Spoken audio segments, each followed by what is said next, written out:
Hello बच्चों, नमस्ते। Welcome to the channel. आज हम सॉल्व करेंगे एक्सरसाइज 1.1 चैप्टर नंबर 1 की, जो कि नंबर सिस्टम है।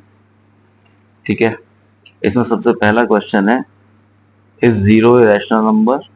क्या जीरो एक रैशनल नंबर है? Can you right it in the form P upon Q?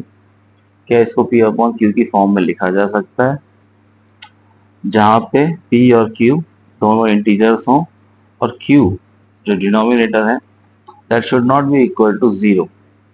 तो चलिए स्टार्ट करते हैं। हमें पता है कि जीरो को हम जीरो अपॉन वन भी लिख सकते हैं, या फिर जीरो अपॉन टू भी लिखते हैं, क्योंकि इन दोनों की वैल्यू जीरो के इक्वल होती है। तो अगर ऐसा है तो ये पी अपॉन क्यू की फॉर्म में हो गया। तो हम यहाँ लिखेंगे is zero rational number? Yes. यहाँ से यहाँ तक का आंसर आ गया yes. Can you right it in the form of P upon Q? हम यहाँ लिख के दिखा देंगे, zero can be written as 0 upon 1, where 1 is not equal to 0. So 0 is a rational number. Clear? इसके बाद हम आते हैं नेक्स्ट क्वेश्चन पे। Find 6 rational number between 3 and 4। तो हमारे पास एक तरफ 3 है, एक तरफ 4 है। अब इसके बीच में क्या निकालें? कुछ दिखाई नहीं दे रहा। 3 और 4 कंसेक्यूटिव नंबर है, काउंटिंग नंबर है और नेचुरल नंबर्स हैं। तो सबसे पहले निकालने के लिए इनको हम रैशनल नंबर में कन्वर्ट कर लेते हैं। 3 को हम लिख लेते हैं 3 अपॉन 1, क्योंकि इसकी वैल्यू 3 है। 4 को लिख लेते हैं 4 अपॉन 1। राइट। अब अभी भी कुछ नहीं हो रहा, तो निकालने के लिए किया क्या जाए? इनके बीच में गैप बढ़ाना पड़ेगा। गैप बढ़ाने के लिए इनको मल्टीप्लाई करना पड़ेगा, और जितने से मल्टीप्लाई ऊपर करेंगे उतने से ही मल्टीप्लाई नीचे करना पड़ेगा, ताकि इक्विवेलेंट फ्रैक्शन की बने। इसी तरह इधर करना पड़ेगा। हमें एक्चुअल में करना ये है कि डिनोमिनेटर को बढ़ाना है, इसका बेस बढ़ाना है। तो यहाँ पे फॉर एग्जांपल मैं इसको मल्टीप्लाई कर लेता हूँ 10 से। तो डिनोमिनेटर को मल्टीप्लाई करूंगा 10 से। इसी तरह इसको मल्टीप्लाई किया 10 से और डिनोमिनेटर को मल्टीप्लाई किया 10 से। तो वैल्यू में कोई अंतर नहीं आएगा, क्योंकि 10 अपॉन 10 1 होता है और 1 को मल्टीप्लाई करने से 4 4 ही रहता है। पर इसकी वैल्यू अब बड़ी हो गई। 3 इंटू 10 30, 1 इंटू 10 10, 4 इंटू 10 40, 1 इंटू 10 10। अब ये रेंज बड़ी हो गई है। 30 अपॉन 10, 40 अपॉन 10, इनके बीच में रेंज में बड़ी हो गई, तो 31 अपॉन 10 आ जाएगा। और ये कहाँ तक जाएगा? 39 अपॉन 10 तक। तो कोई भी 6 रैशनल नंबर अपन लिख सकते हैं। दो तो ये हो गई। तीसरी इसको बना लेते हैं 32 अपॉन 10, फिर 33 अपॉन 10, 34 अपॉन 10 और 35 अपॉन 10 आंसर। तो ये वो 6 रैशनल नंबर हैं जो कि 3 और 4 के बीच में है। क्लियर? इसके बाद नेक्स्ट क्वेश्चन की तरफ चलते हैं। नेक्स्ट क्वेश्चन कुछ इस तरीके से है कि हमें फाइंड करना है 5 rational numbers between 3 upon 5 and 4 upon 5। 5 rational numbers. अब यहाँ देख सकते हैं दोनों के डिनोमिनेटर सेम है, तो कोई प्रॉब्लम ही नहीं है। एक तरफ लिखा अपन ने 3/5 और एक तरफ लिखा 4/5, राइट। अब यहाँ भी वही काम करना है कि डिनोमिनेटर को बढ़ाना है, क्योंकि 3 और 4 इसके बीच में कुछ भी नहीं है। लेकिन अगर हम इसको 30 बनाते हैं और इसको 40 बनाते हैं तो इनके बीच में काफी नंबर्स आ जाएंगे।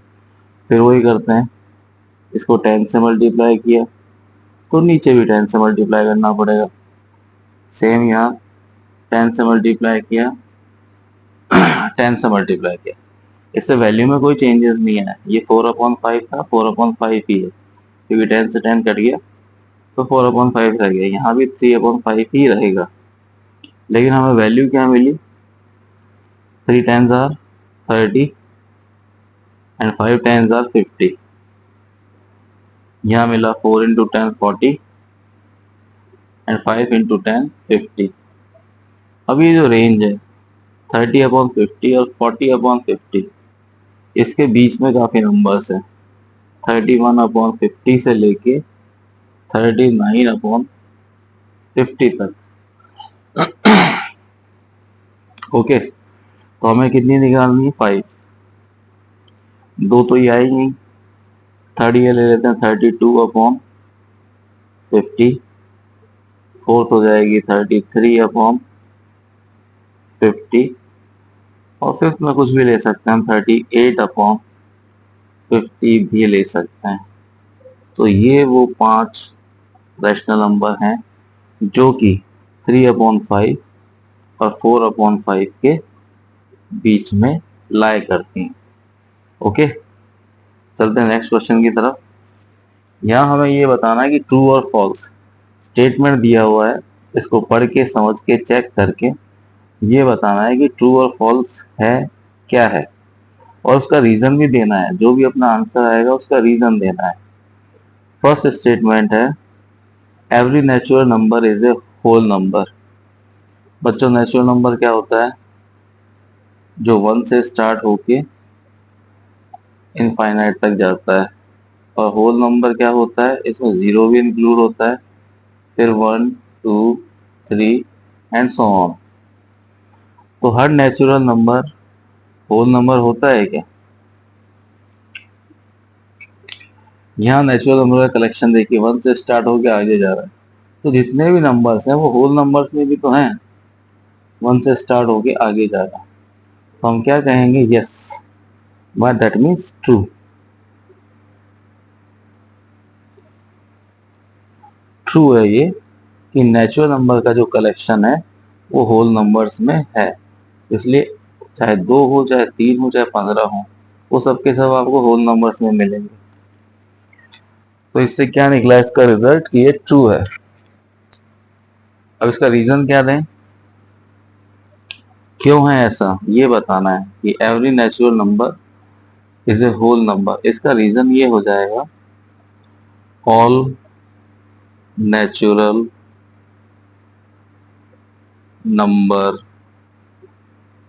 numbers all natural numbers lie in the collection of whole numbers। ये रीजन हो गया अपनी बात का कि क्यों है नेचुरल नंबर होल नंबर, क्योंकि सारे के सारे नेचुरल नंबर आते हैं होल नंबर्स के कलेक्शन में। चलिए आगे चलते हैं। यहाँ पे अब ये पूछा है कि every integer is a whole number. अब इंटीजर क्या होता है? इसमें नेगेटिव वाले भी शामिल होते हैं और पॉजिटिव वाले भी शामिल होता है। सोन जहां तक गिनती जाती है। तो एवरी इंटीजर, फॉर सपोज हम ले ले -2, क्या ये होल नंबर है? होल नंबर तो 0 से स्टार्ट होके इधर जाता है राइट साइड में, तो -2 होल नंबर नहीं है। तो इंटीजर, हर एक इंटीजर होल नंबर नहीं होता। तो ये क्या हुआ? ये स्टेटमेंट हुआ फॉल्स। ओके, रीजन में क्या लिखेंगे? कुछ भी लिख सकते हैं। For example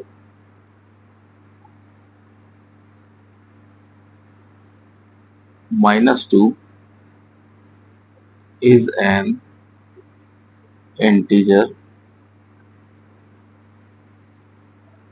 but not a whole number.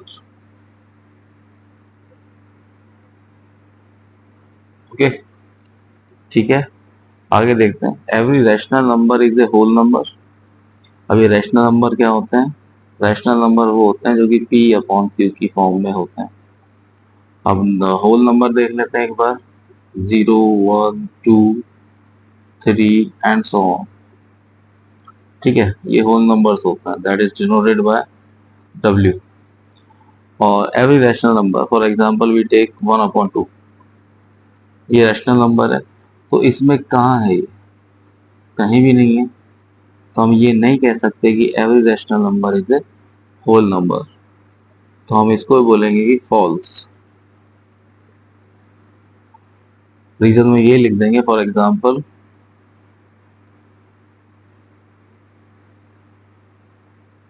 1/2 is a rational number but not a whole number।